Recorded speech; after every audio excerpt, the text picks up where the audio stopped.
So Draymond's not going to play game 3 at home. I believe the Warriors are still favored to win. They lost 8 games at home all year, but Draymond is the defense. He's also the point guard. Is this series over? If they lose game 3, I think it's over. Do you think this series is over right now? Yeah, I think it's over. I think the Kings are winning, and I can see the Warriors making a push again, and it'll go to 7. Look, I thought the Warriors were going to take it to 7 against the Kings. As a respect to the Kings, I don't think too many people watched them. They were hella fun to watch. Number 2 is people underestimate Mike Brown's intelligence and his knowing of the Warriors system. So as much turnovers as the Warriors are throwing, and I know they throw turnovers, that's kind of the casual thing in the regular season, but a lot of them kind of seem forced and like structured wise that he'd put in the defense. That's why you're seeing Draymond not really have too much of an impact. Mike Brown knows he's smart. He's really smart. And the third thing is I said this to you last week. I was like, the Warriors, like, they trick off the regular season. And like you said, like, when you can afford it, when you've been to so many like championship runs and you're tired and it's like, let's turn it on in the playoffs. And it's like, yeah, but basketball, it's like, you really need to build up some momentum. If there was like, if they had like the last like 5 to 8 games, like build up some momentum, be like, okay, cool, they could turn it on. But they had 0 of that. They still haven't turned it on. And even they when still they haven't turned it on. The regular season, it's like, dude, you can't just turn on the switch. There's no such thing. That's why I thought it was going to take 7 games, because I thought they were going to have their first 5 games be a real struggle. They weren't going to beat them conventionally too many times, if at all. And it was going to take 7 games because, like, we got to really pick it up because we're sluggish. And then in the second round, that's when they start looking more like themselves. But now it's like, now you're down 2-0. I mean, again, if you can make it 2-2, great. You got a great position to win, but it's looking very bleak right now. And I just feel no confidence because it's Steph Curry or die at this point. Steph Curry or die. If he does nothing, if he does not like goes Super Saiyan blue, Super Saiyan stupid on the Kings right now, then it's over because you don't have no one else to help. And I'm watching Jordan Poole out there looking like the second coming of Russell Westbrook. It's disgusting. Yeah, I mean, this series might have been over even if Draymond hadn't gotten suspended, because look, the Warriors have no bench. No bench. Their starting 5 is good. Jordan Poole is terrible. And they're saying that, his foot's hurt or whatever. Dude, he's awful and unplayable. Gary Payton's good. Who else they have off the bench that's good? DiVincenzo, kind of. He's okay. Is he good? I mean, I don't know. I like Payton. So they got 6 players that you could trust, and one of them suspended. Yikes. I mean, meanwhile, you look at the Kings, they have a legit bench. They have a really good starting 5 too. And I think, one thing we're seeing is they're really good in close games down the stretch. We thought, they're going to crumble. If it's close in the fourth quarter, the Warriors experience Steph Curry, they're just going to actually, who's the clutch player of the year in the NBA this year? De'Aaron Fox. And all of a sudden when, he can be kind of quiet, but in the last 5 minutes of these games, he's taking over. So, yeah, I mean, this series, the Warriors are looking like the older, worse team. And, you said, to your point, they would look like this all year. It's possible that when Draymond Green punched Jordan Poole in the face, that didn't help. No. It's possible that didn't help things. No. Like, this isn't a team. This is not a team. Why are they so good at home but so bad on the road? Because on the road, you have to hang out together. Right? You have to be together, and they don't want to, I don't think, because it's a weird freaking team. And so they lose all the time on the road. I don't know. It feels like something's off with this team. They don't feel like in sync together. No, Andrew Wiggins just left. No, I'm sure he had reason, but still, he just left. Like, this team is not cohesive at all. And they thought they could just, get Gary Payton, they get Gary Payton back. Like, you tricked off the whole year. The plan was to have Wiseman, Poole, and Kuminga be your bench. That didn't work. You have no bench. Like, you're trying to. Meanwhile, the Kings have everything. Like, you're screwed. It looks like you're screwed right now. And Steph is great, but he's also 35 years old. There's only so much he can do.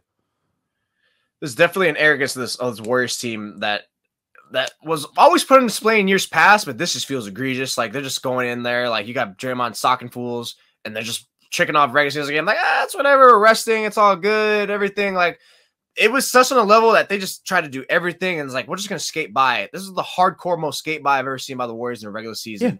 And that's what drove me nuts. It's like, and I get the argument. It's like, well, when you're a championship team, I'm not saying just that you specifically said this because I know you're along lines, but it's like when you're a championship team, it's like you can flip the switch. Yeah, I get it, but they they had an arrogance in the years past, but not to like this degree where we could just like, you know, just really, really skate by and get away with all these things that you don't see other playoff teams doing. And I get it. You're using the years past, but this is a different team. They're older. You know, again, like you said, it was always started. It was always weirded and tabooed this season.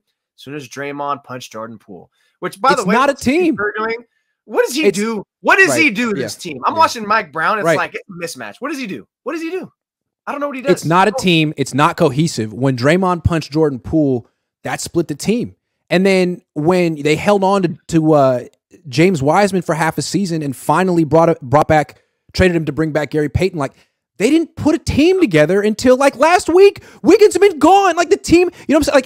Like I guess it was a little unrealistic to expect that just because 3 people on this team, maybe 4 counting Looney, have been through it all, that they could just bring together an 8-man, 9-man rotation out of thin air. Like, nah, it doesn't work that way. And the Kings are punishing you because they have it.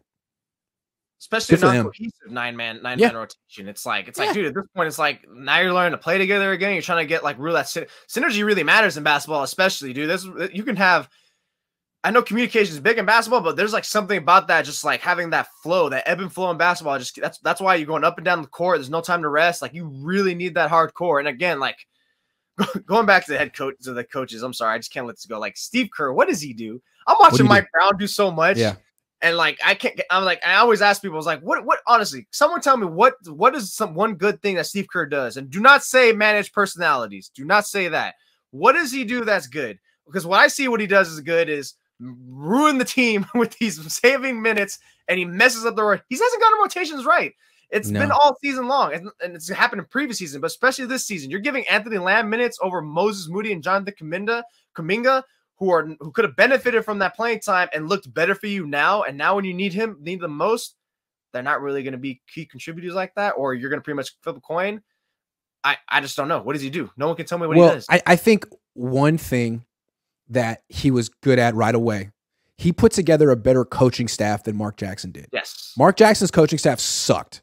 And then all of a sudden, and I think Joe Lacob was like, dude, get the best assistant coaches. I'll pay for whatever. And Mark Jackson's like, no, I don't want to do that. Because I think he was threatened because he knew he wasn't good. Anyway, Kerr comes in and brings in Ron Adams. He eventually brings in Alvin Gentry. He eventually brings in Mike Brown. And I think throughout the years when they were winning championships, they made some amazing adjustments mid-playoff series to win.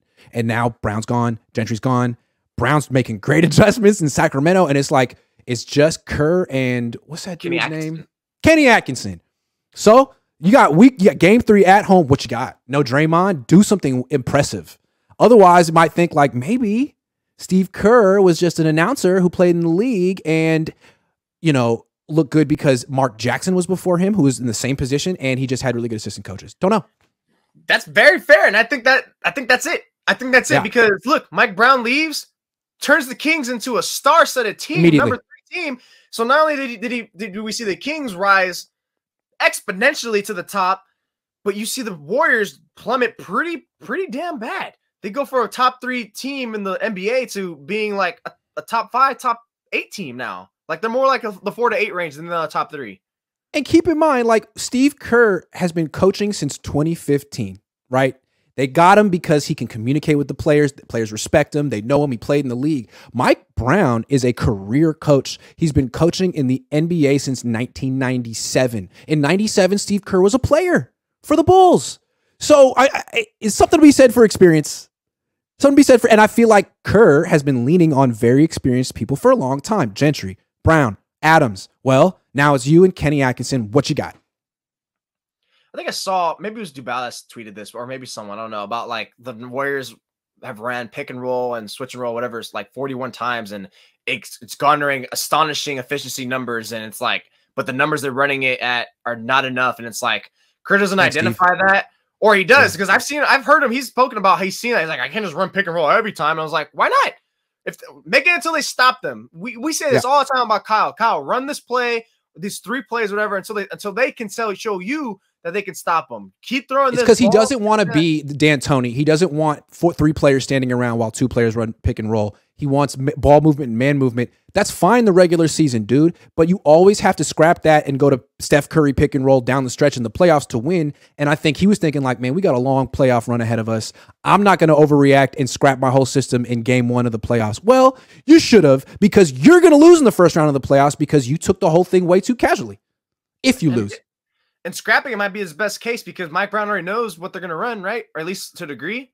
So maybe scrapping it's like, whoa, what the hell? Where did all those turnovers come from in game 2? How come every single pass is so heavily contested? Every cut is so heavily contested. They're overplaying the passing lanes. But whenever they go whenever they try to get a 3 off, whenever they try to pass around, get a 3, it's contested. Whenever they go to the rim, it's a layup.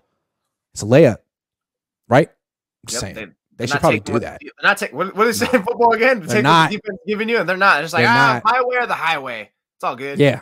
And they're going to adjust too late. Well, we'll see. You got game 3. You haven't lost a road game yet. Essentially, you haven't broken serve, right? You're still okay. But this is where a good coaching performance would do something because you just lost your defense. And I called Draymond Green the point guard. I know he's not a point guard, but he tends to lead the team in assists like every year. So he essentially is. Yeah. Michael McCann says NFL suspended Brady 4 games for deflating balls. Pause. I think 6 minutes and 1 game for stomping a dude in front of the commissioner is fair. Stomping the dude. He stomped Domantas Sabonis like the Rock would. Yeah, man. It was a WWF stomp. Can we stop with the histrionics? No one got hurt. These are all professional athletes who weigh like 250 pounds. Relax. I think the whole case of like, oh, he was antagonizing the crowd in front of Silver, and it's like, okay. What did he do? What did he do? Okay. He literally, what you said, WWE, he's just. I love shit like that. Like, what's wrong with that? I love shit like that. He didn't cuss him. No. He didn't say anything. He didn't go in the stands and punch anyone like Ron Artest. He didn't. Come on.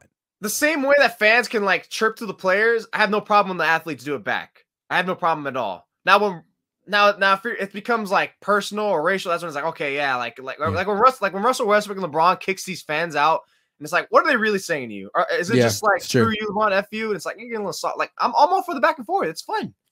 Dennis Rodman kicked a photographer and got suspended. That was not okay. I don't know if you remember that. He kicked a photographer. Draymond hasn't done anything like that. Haha, ho ho, LOL, says Lil Cohn for president. Thank you very much. Kevin F says Sabonis a weasel. He is a weasel. And it's like, look, he did dirty stuff on that play, got away with it. You know what? More power to you. The refs looked at the play on replay 100 times. The NBA looked at it. Nothing for that weasel. Really? That's not even his fault at that point. That's on the NBA. You watched the play a million times. I could show you what he did that was dirty and instigatory. That's not a word.